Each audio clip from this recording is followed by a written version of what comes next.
기쁨과 즐거움이 넘치는 그런 그 교회 분위기가 아닌가 하는 그런 생각이 많이 들었습니다. 사실 저는 산 너머 호평에 살고 있는데 사실 이 마석교회를 제가 처음 방문합니다. 우리 유광욱 교수님을 통해서 종종 저희가 학교에서 만나거든요. 우리 마석교회가 참 좋은 훌륭한 교회라는 이야기를 전해 들었습니다. 사실 그래서 오늘 오려고 결심했습니다. 우리 신학과 학생들이 교회를 방문하는 특별한 기회에 또 저도 함께 이렇게 묻어서 온 것이죠. 제가 올 수 있게 된 것 참 기쁘게 생각합니다.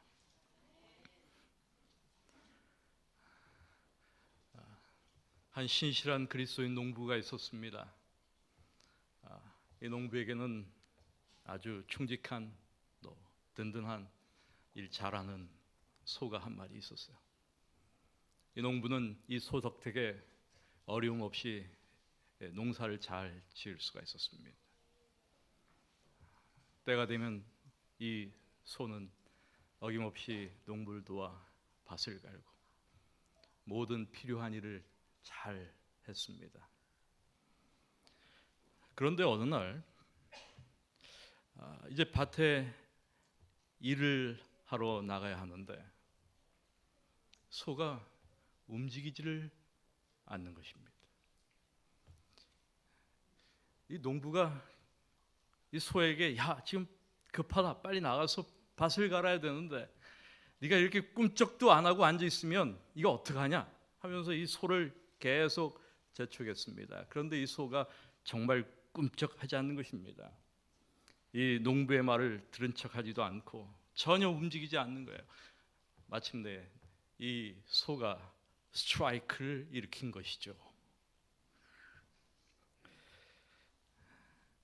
그때 이 농부가 문득 이런 생각이 들었어요. 야, 우리 교회 목사님이 능력이 많으신 분이니까 우리 목사님을 좀 초청해서 우리 소를 좀 타일르게 좀 해야 되겠다. 이런 생각이 들었어요. 그래서 목사님께 이제 요청을 했습니다. 목사님, 우리 집에 이 소가 일을 안 합니다. 좀 와서 일 좀 하도록 좀 세워주십시오. 종종 신자들은 별걸 다 가지고 목사에게 이런 요청을 할 때가 있습니다. 그래도 이 목사님이 이 농부의 요청을 받고서 갔어요. 가보니까 정말 소가 꿈쩍 안 하고 일하지 않고 앉아 있는 거예요. 그래서 이 목사님이 이 소 곁에 가까이 갔습니다. 그리고 이 소에게 조용히 무엇인가 이야기하기 시작했어요. 이 소 귀에 가까이 입을 대고 소곤소곤 조곤조곤 이야기하는 것입니다. 목사님은 이 소에게 이런 이야기를 합니다. 야, 너는 지금 나보다 훨씬 나아. 야, 내가 얼마나 힘든 줄 아냐? 하면서 평소에 신자들에게 하지 못했던 이야기들을 이 소에게 하나 둘 이야기했습니다. 이야기를 다 듣던 이 소가 한참 듣더니 눈가에 눈물이 그렁그렁 맺히는 거예요. 그러더니 뒤척뒤척 하면서 일어나더니 일을 하기 시작하는 겁니다. 이 농부가 이 소가 하는 것을 가만 보니까 참 신기한 거죠. 목사님이 도대체 무슨 이야기를 이 소에게 했길래 이 소가 일어나서 일을 할까? 참 궁금했습니다. 그래서 목사님한테 이야기했어요. 목사님 도대체 뭐라고 말씀하셨습니까? 목사님 아무 소리도 하지 않고 그저 빙그레 웃고 돌아갔습니다. 이 소는 한동안 열심히 일을 잘했습니다. 그런데 어느 날 또 일을 안 하는 겁니다. 그래서 또 이제 목사님께 도움을 청했어요. 다시 목사님이 왔습니다. 이 소 곁에 가까이 간 목사님은 이번에 소에게 아주 간단하게 이야기했어요. 야, 너 정말 이렇게 일 안 할래? 너 정말 일 이렇게 안 하면 너 목사 시킨다. 깜짝 놀란 이 소가 벌떡 일어나 일하기 시작했습니다.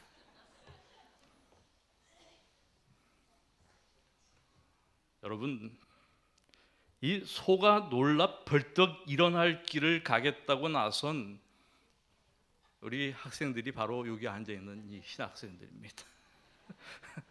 제가 종종 우리 학생들을 볼 때 그런 생각이 많이 들어요. 얘들이 제정신이 아니구나.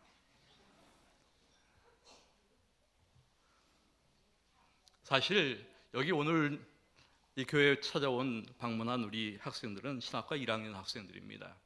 제가 1학년 학생들을 그동안 가르치지 않았는데 금년에 제가 1학년 학생들을 좀 가르쳐 봤어요. 가르치면서 솔직하게 이야기한다면 제 속이 부글부글 많이 상했습니다.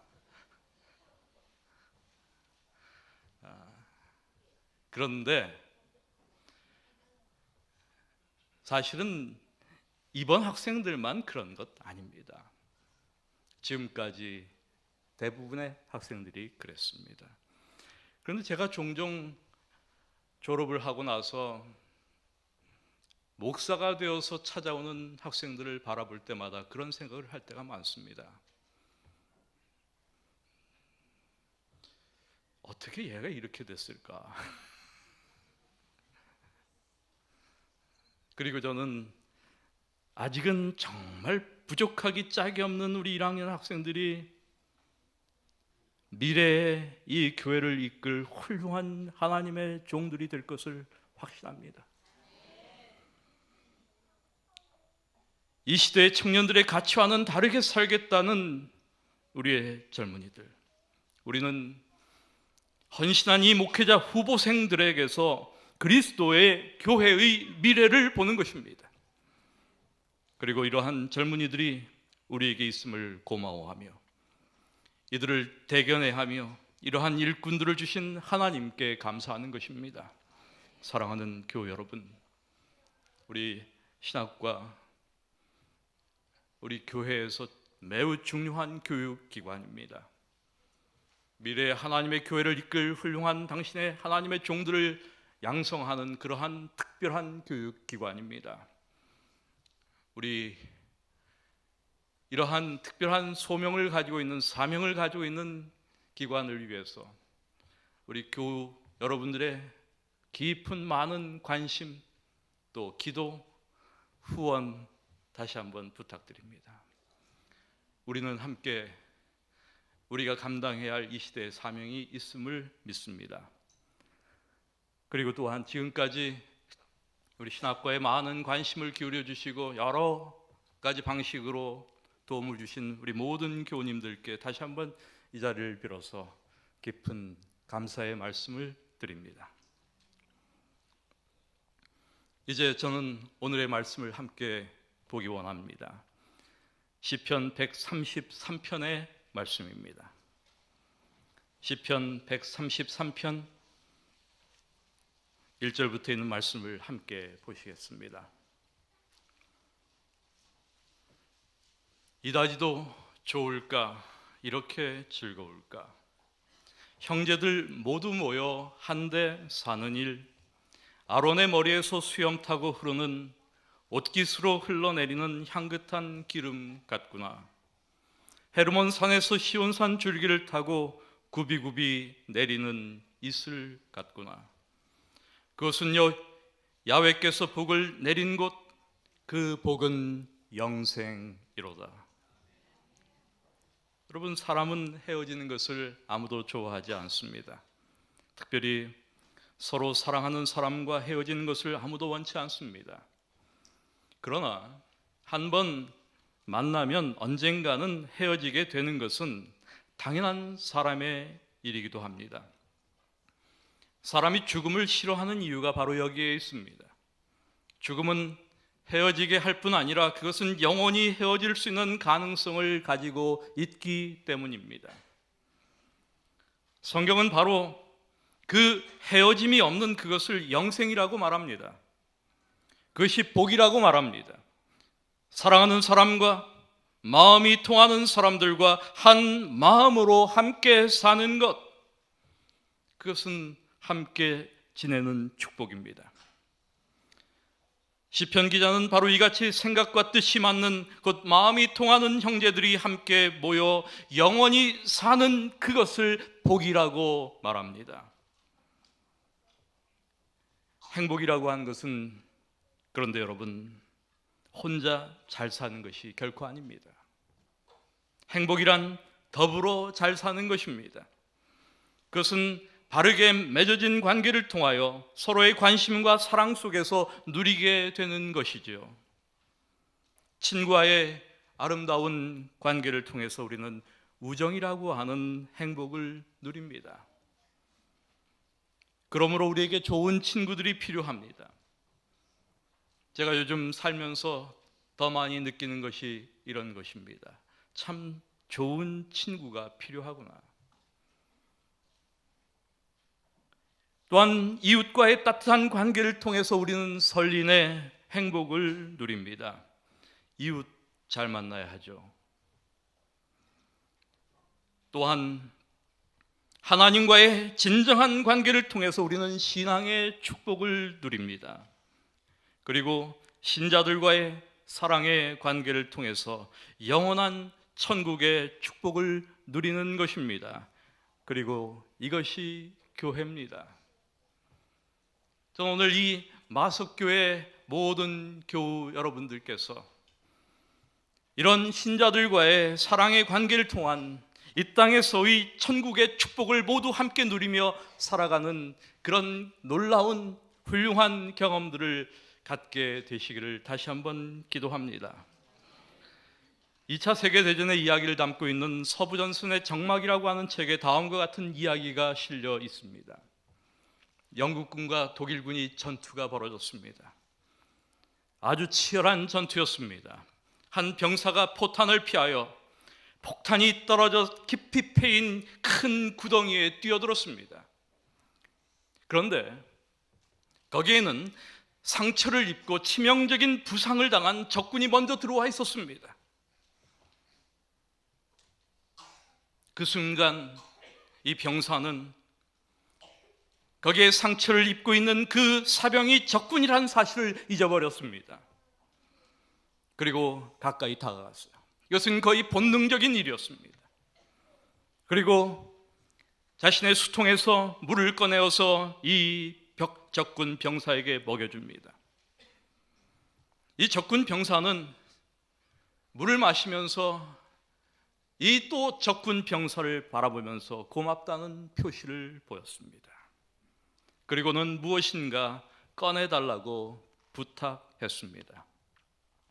그것은 지갑 속에 들어있는 한 장의 가족 사진이었습니다. 이 병사는 죽어가면서 마지막으로 가족이 보고 싶었던 것입니다. 이것을 바라보는 병사의 눈에는 인간적인 깊은 동정이 생겨났습니다. 가만 보니까 그는 적군 이전에 사랑스러운 어떤 부부의 사랑하는 아들이었습니다. 누구보다도 전쟁에서 살아 돌아오기를 기다리는 한 사랑하는 아내의 남편이었습니다. 또한 아버지 없이 살 수 없는 어린 아들의 아버지였습니다. 이러한 사실을 깨달은 이 병사는 죽어가는 이 적군 병사를 살리고 싶은 마음이 들었어요. 그를 돕고 싶었습니다. 그는 이제 총부리를 들이대야 할 적군이 아니었습니다. 그를 사랑하게 되었습니다.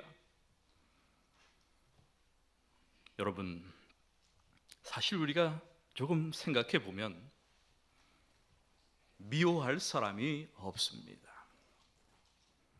어떤 사람은 어떤 사람에게 있어 귀중한 존재입니다. 인간은 사람에게도 귀중한 존재이며 그럴 만한 가치가 있습니다. 진정 인간은 사랑하고 사랑받아야 할 그런 존재입니다. 그래서 형제를 사랑하는 것은 중요한 일입니다.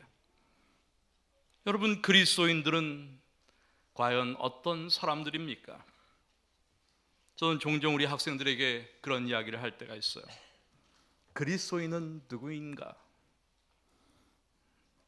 뭐 이렇게 어렵게 설명할 필요 없다고 생각합니다. 그리스도인은 사람답게 사는 사람들이다. 그리고 또 계속해서 그렇게 묻습니다. 사람답게 산다는 것은 어떻게 사는 것인가? 사람답게 산다는 것은 서로 사랑하며 사는 것이다. 그래서 주님은 새 계명을 너희에게 주노니 서로 사랑하라 라고 명하신 것이다. 그렇게 종종 이야기합니다. 기독교란 어떤 종교입니까? 저는 계속해서 우리 학생들에게 이렇게 이야기합니다. 기독교란 잃어버린 인간의 가치를 회복하는 종교다. 우리가 얼마나 귀중한 존재인지를 알게 하는 종교다. 기독교라고 하는 것은 우리가 어떠한 존재인지를 깨닫게 만들어주는 것이다. 그리고 우리가 하나님께서 우리를 창조하신 그 의도대로 서로 사랑하면서 살도록 만들어주는 그것이 바로 신앙이다.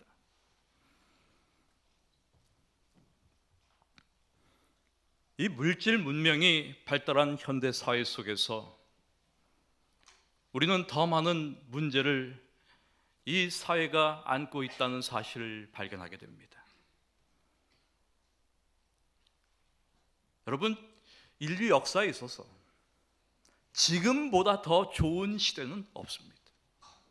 이렇게 물질 문명이 발달한 그런 시대는 없습니다. 이렇게 편리한 시대는 없습니다. 모든 것이 내 손 안에 있는 이런 세상, 이것은 인간의 역사 이래 전혀 이런 시대가 없던 그런 시대를 우리가 살고 있습니다. 정말로 편리한 세상이죠. 오죽하면 아파트 이름이 이 편한 세상이겠어요.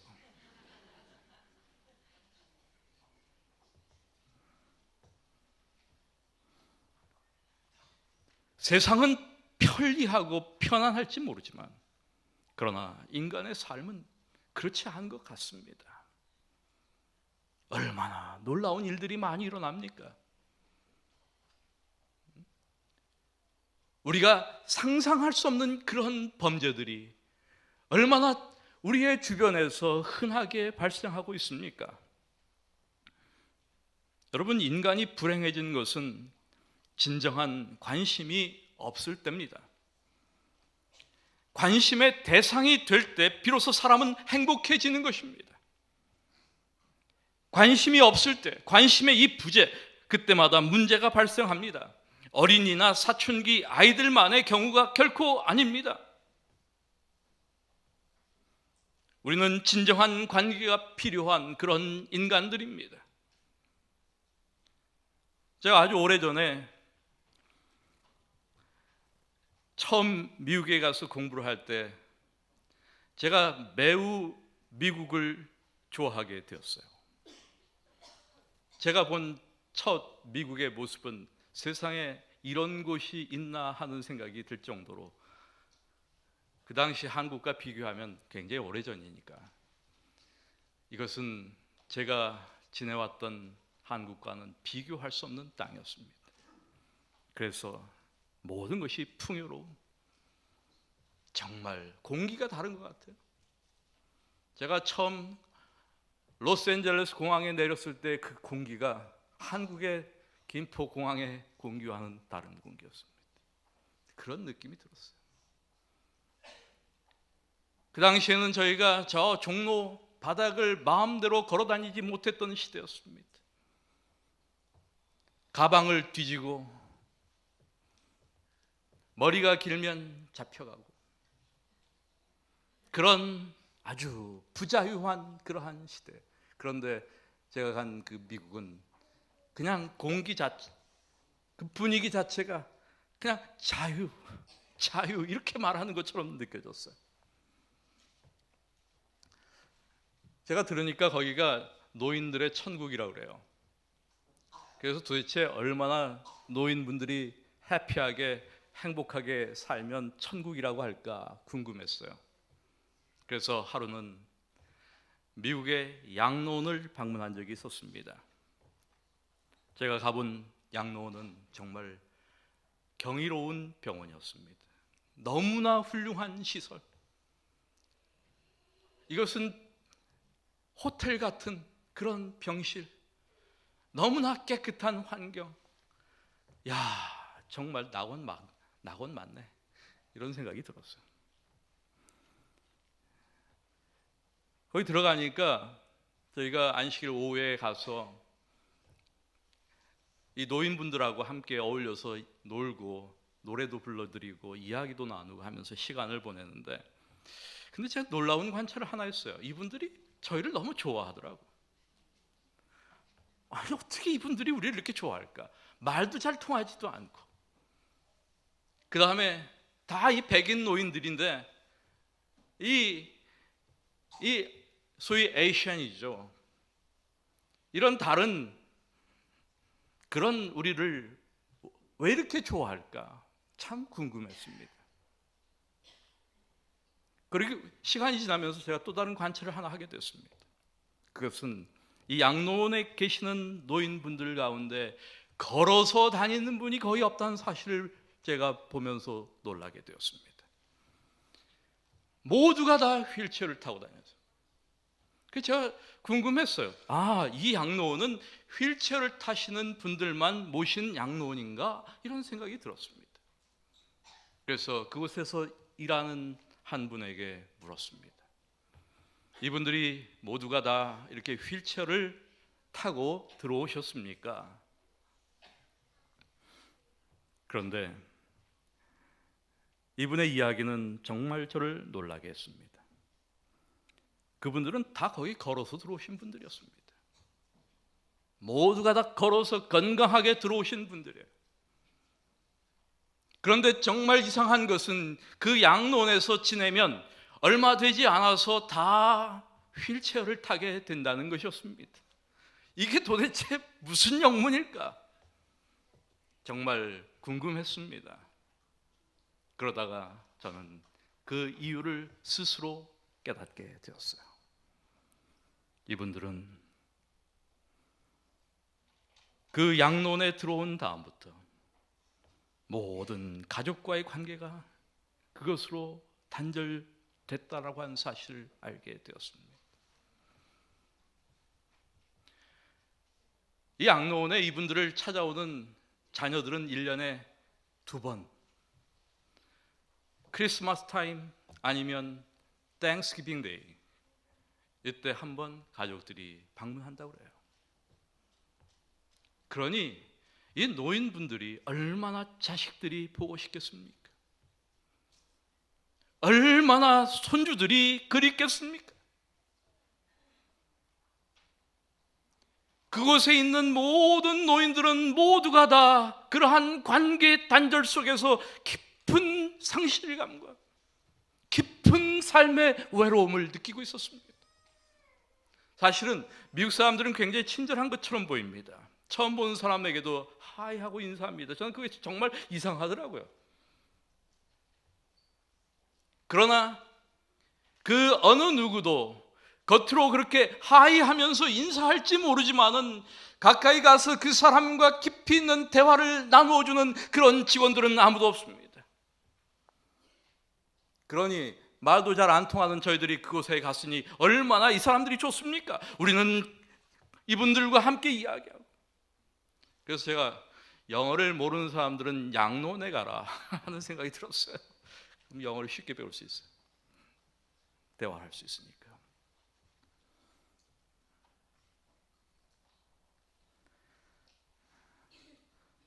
살맛이 없어지니까 다리에 힘이 제일 먼저 빠지는 거예요. 여러분, 사람이 다리에 힘이 빠지는 순간 이것은 더 이상 삶에 무엇이 없구나, 의욕이 없구나, 이렇게 아시면 딱 맞습니다. 다리의 힘은 살맛과 관계되어 있는 거예요. 그러니 다 주저앉고 마는 것입니다. 사는 맛이 없어. 여러분, 정말 이런 의미에서 인간은 외로운 존재입니다. 어떤 사람은 영어의 가장 위력적 단어들 중 세 가지를 이렇게 이야기했습니다. alone, 우리말로 홀로라고 한 뜻입니다. lonely, 외로이, 그런 뜻입니다. loneliness, 고독이라고 하는 말입니다. 홀로, 외로이, 고독, 이런 단어들이 가장 영어의 위력적인 단어다. 어떤 의미에서 이것이 바로 우리들의 영혼을 이야기해주는 단어가 아닌가 하는 생각이 들어요.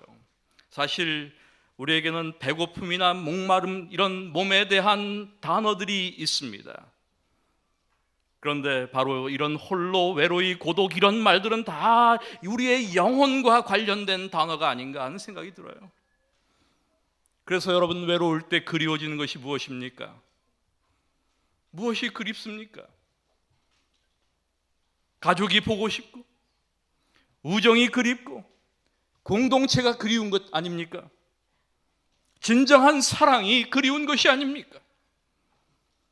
여러분, 진정한 사랑이라고 하는 것은 진정한 관심입니다. 이토록 무관심으로 가득 찬 세상 속에서 우리는 어디서 진정한 관심을 찾을 수 있을까? 이 세상이 채워줄 수 없는 그 무엇을 우리가 어디서 찾을 수 있을까? 이 질문에 대하여 성경은 이렇게 우리에게 대답합니다. 여러분, 우리가 누가복음 15장을 보시면 우리는 이 속에서 잃어버린 양을 찾는 목자 이야기를 보게 됩니다. 잃어버린 은전을 찾는 모습을 보게 됩니다. 탕자를 기다리는 아버지의 모습을 읽게 됩니다. 그런데 잠시 생각해 보십시오. 잃어버린 양을 찾는 그 목자, 몇 마리 가운데 몇 마리를 잃어버렸습니까? 100마리 가운데 한 마리를 잃어버렸습니다. 100분의 1입니다. 소수점으로 계산하면 0.01인가요? 0.001입니다. 은전 10개 가운데 하나를 잃어버렸습니다. 10분의 1입니다. 소수점으로 0.1입니다. 두 아들 가운데 한 아들이 나갔어요. 2분의 1입니다. 0.5입니다. 여러분, 이 누가복음 15장에 나오는 이 모든 것, 잃어버린 것에 대한 그 관심은 하나에 대한 관심인데 그것은 소수점 이하에 대한 관심입니다.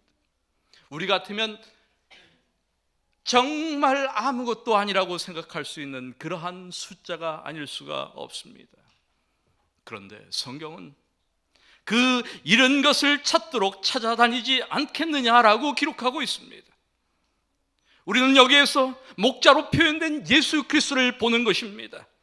잃어버린 하나의 은전을 찾기 위하여 온 방을 쓰시며 우리의 영혼을 찾으시는 성령님을 보게 되는 것입니다. 탕자의 비유 속에서 가출한 아들에 대한 아버지의 변함없는 사랑을 보게 되는 것입니다. 이 아들은 아버지의 관심 밖에서 살기를 원했지만은 돈이 다 떨어진 후에야 주인 있는 돼지의 모습 속에서 비로소 관심의 의미를 발견했습니다. 인간은 지음을 받을 때 하나님의 사랑과 관심을 받도록 창조되었습니다. 그래서 하나님의 관심과 사랑을 떠나서 결코 행복해질 수 없는 것입니다. 사람이 하나님의 사랑을 받지 못하고 관심을 받지 못할 때 다른 것으로 그 허전한 무엇을 항상 채우려고 합니다. 그래서 돈에 집착하게 되고 지위와 명예에 집착하게 되고 권력에 집착하게 됩니다. 어떤 사람은 쾌락에 빠지게 됩니다. 그래서 방탕으로 유명했던 어거스틴은 참회록이라고 하는 그의 책에서 이렇게 이야기했습니다. 하나님, 우리는 당신을 위하여 지어졌습니다. 그러므로 영원히 당신 안에서 쉼을 발견하기까지 우리에게는 쉼이 없습니다. 그는 술과 방탕과 철학과 수사학과 문학으로 그의 관심을 채우려 했지만은 결국 하나님께 돌아오고 말았습니다. 석유왕 폴 게티공의 손자인 3세가 이태리에서 유괴를 당했어요. 유괴범들은 몸값으로 200만 불의 돈을 요구합니다.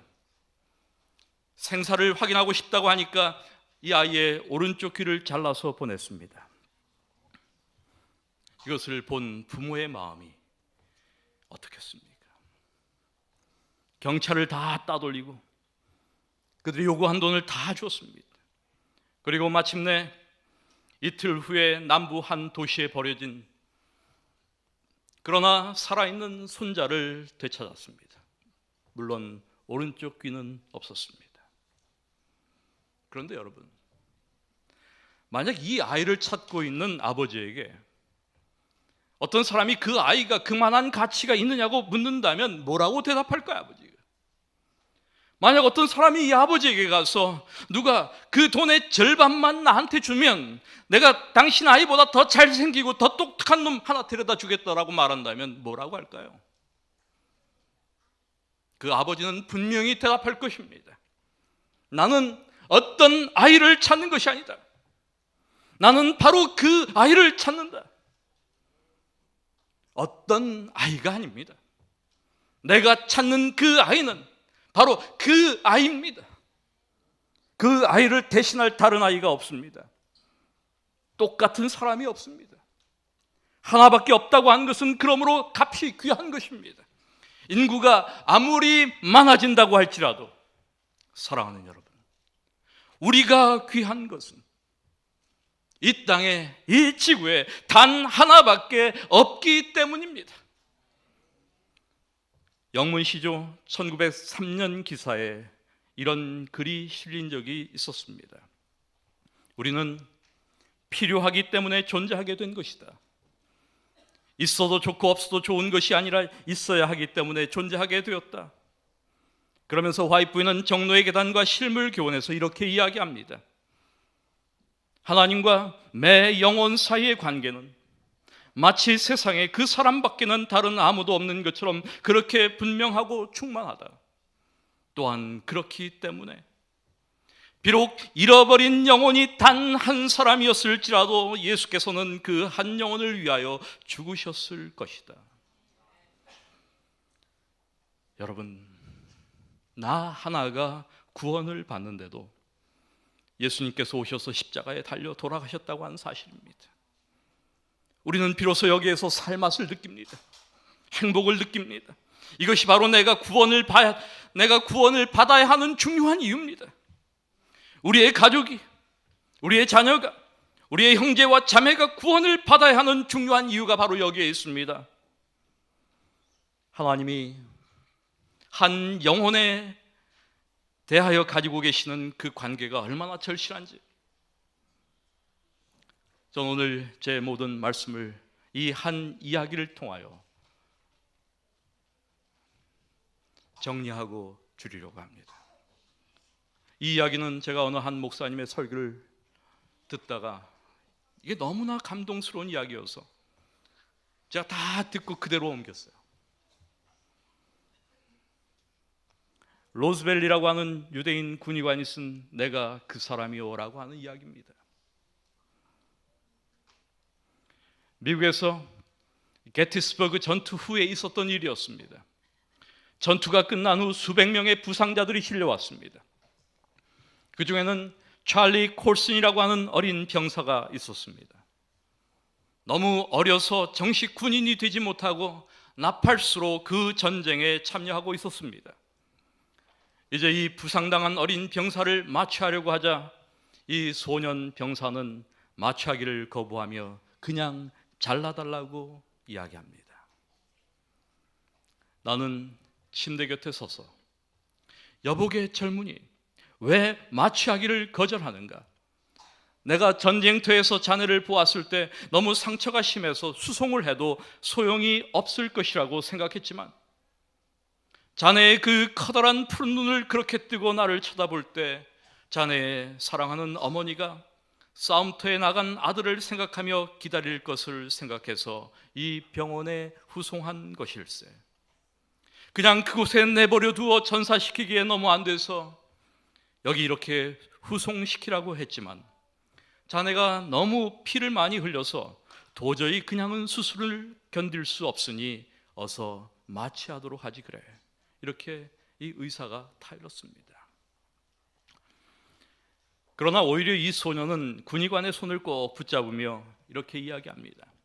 군의관님, 저는 10살 때 교회 나가서 예수님을 저의 구주로 섬길 것을 선택했답니다.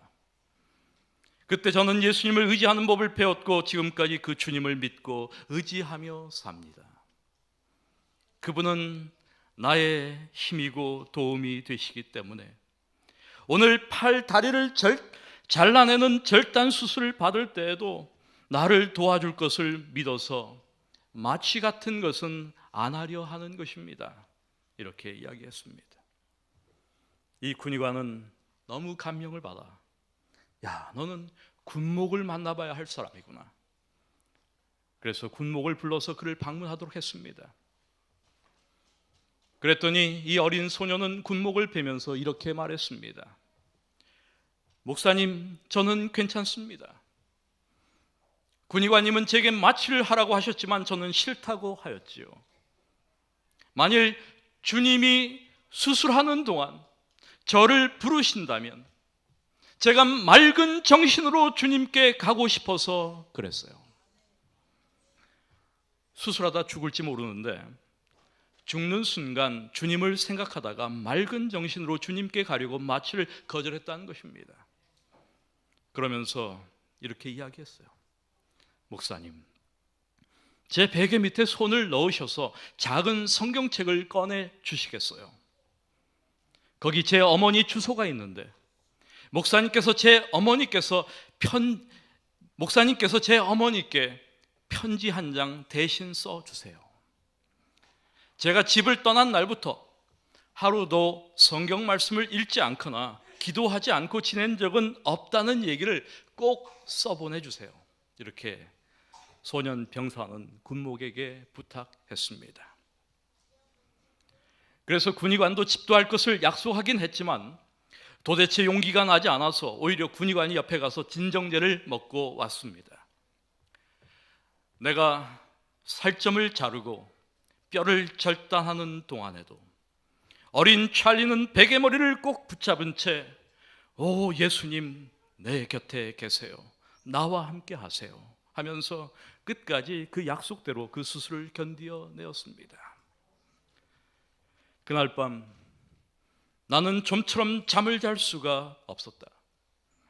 그 어린 푸른 눈동자의 사병의 용기와 사랑은 물론 예수님 내 곁에 계세요 하던 조용한 음성이 자꾸자꾸 귀에 들리는 것이었다. 밤 1시가 가까웠을 때 난 자리에서 벌떡 일어나 병원에 가보았다. 나는 사실 아주 특별한 일이 아니고는 그런 일을 해보지 않았다. 병원에 도착해보니 어제 입원한 중상자 중 16명이 사망했다는 소식이다. 찰리는 별일 없이 어린애처럼 잠이 들어 있었다. 그런데 닷새 후에 또 한 번 수술한 날이 있었습니다. 그날 수술하기 전 이 어린 소녀는 군의관의 손을 꼭 붙잡더니 군의관님, 이제는 제 시간이 온 것 같습니다. 다시 해가 뜨는 것을 기대하지 않지만 저는 하나님께 감사하며 군의관님이 저를 도와준 것을 진심으로 감사하고 싶습니다. 군의관님은 유대인이시잖아요. 그런데 왜 예수님을 안 믿으세요?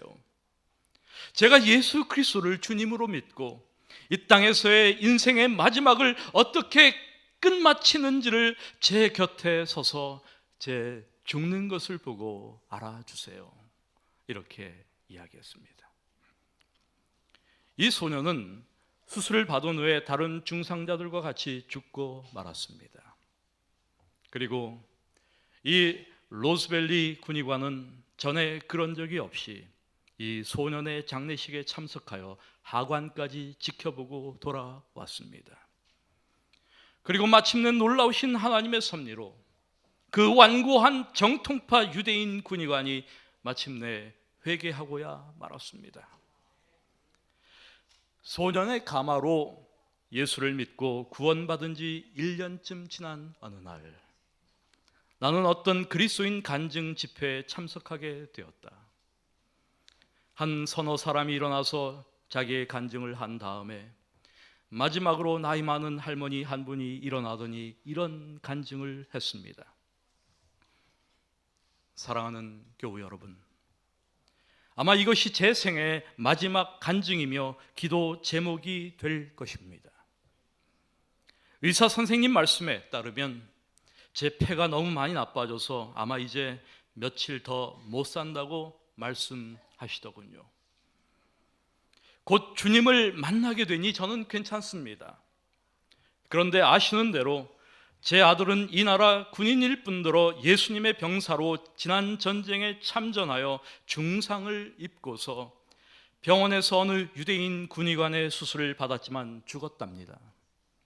그런데 군목이 내게 아들의 편지와 함께 성경을 보냈는데 그 편지 안에는 그 유대인 군의관이 꼭 구원받게 되도록 이 어미에게 간절한 기도의 제목을 써서 보냈습니다. 혹 내가 세상을 떠나도 여러분들이 그 얼굴도 모르는 내 아들을 수술한 그 군의관이 꼭 그리스도를 만나도록 기도해 주세요. 그리고는 자리에 앉았습니다. 이야기를 앉아 듣고 있던 이 군의관은 벌떡 일어났습니다. 그는 더 앉아 있을 수가 없었습니다. 그는 앞에 나아가 이 부인의 손을 붙잡고 울부짖었습니다. 여보세요, 자매님. 당신의 아드님이 울며 기도하던 그 사람이 바로 접니다. 제가 그 사람입니다. 이제 저도 그리스도를 받아들이고 그리스도인이 되었답니다. 온 회중 가운데는 눈물과 찬송이 뒤범벅이 되었습니다. 참으로 이 어린 영혼의 간절한 기도가 시작되어 나는 수많은 그리스도인의 사랑으로 결국 십자가에 온 것이다. 이제 머지않아 나도 천국에서 그 찰리를 만날 것을 기대하며 내 평생 이 간증을 가지고 그리스도를 전하며 살련다고 소리내 울면서 이 로스밸리 군의관이 간증했습니다. 사랑하는 우리 교회 여러분, 우리의 주님께서 마지막 십자가에서 너무나 심한 고통을 당하셨습니다. 너무 고통이 심하기 때문에 어떤 죄수들은 미쳐버립니다. 그래서 그 고통을 잊게 해주려고 신 포도주를 해용에 묻혀 입에 대주는 것입니다. 그러나 주님은 심장이 터지는 고통 중에서도 맑은 정신으로 우리를 끝까지 생각하시며 운명하셨습니다. 여러분, 우리는 이렇게 구원받은 사람들입니다. 그러한 놀라운 사랑의 관심의 대상들입니다. 비로소 우리는 그동안 잃어버렸던 나의 가치를, 나의 관계를 비할 데 없는 그 십자가에서 발견하게 되는 것입니다. 사랑하는 여러분, 우리는 하나님의 아들과 딸들입니다. 저는 예수님의 십자가를 믿습니다. 그분이 우리를 위하여 넉넉히 십자가에서 돌아가실 수 있는 그런 분임을 믿습니다. 여러분, 우리가 어떠한 사람인지를 기억하십시다. 우리가 이러한 하나님의 놀라운 사랑의 대상임을 한순간도 잊지 않고 우리 함께 살기를 기도합니다. 여러분, 이것이 이 땅에서 사는 우리의 유일한 희망이며 우리가 이 땅에서 누릴 수 있는 모든 평화의 근본입니다. 하나님의 은총과 축복이 오늘 이 교회와 우리 모든 믿음의 가족들 위해 주님 오시는 그날까지 충만하시기를 우리 주님 이름으로 간절히 축원합니다.